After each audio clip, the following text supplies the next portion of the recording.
Hello listeners, Dr. Knifefight here.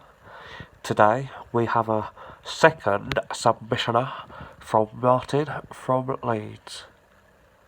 Take it away, Martin. Hiya Dr. Knifefight, it's Martin again, you alright? I previously sent in a submission to your channel about when I found a dead body at work. Well, here's another story. This one goes back a little bit further, but it is still a harrowing tale nonetheless, so I thought I'd better share it with you and your audience base. So, what happened was, this used to happen quite a lot when I was at home in my flat, not at work, where I was a cleaner. So, I'd spend a lot of time at home in my flat when I wasn't at work, because other than when I'm taking my mother out for tea on a Sunday, there ain't much else I've got to do, you know. I mean, I watch nice documentaries, and I read the newspaper, and I even do a bit of gardening, and if I'm feeling really wild, well, I'll have a cafe at Morrison's after I've done my shopping. Can you imagine? But yeah, anyway, this used to happen quite often when I was just chilling in my flat at home, reading my books and watching my television stories. So, I would be sat there, and then I would hear this noise. It was a knock at my door. I couldn't believe it. I had no family or friends in the area, but there it was again all the time.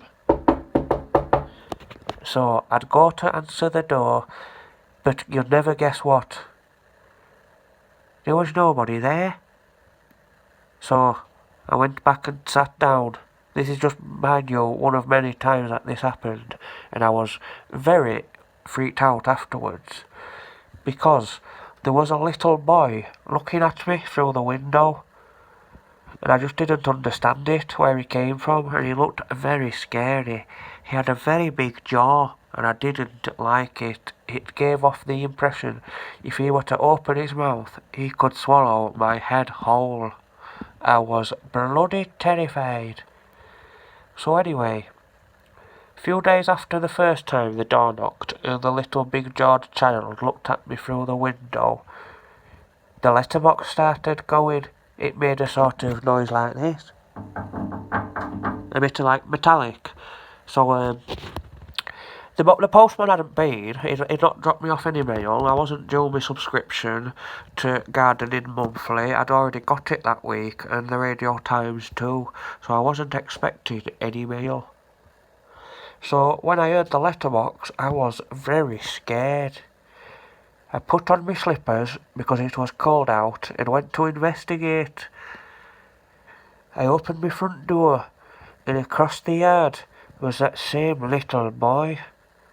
He just stared right at me, and I got the impression that he was trying to tell me something, but I was too scared, so I went back into my house, thought I don't believe it, and put it behind me.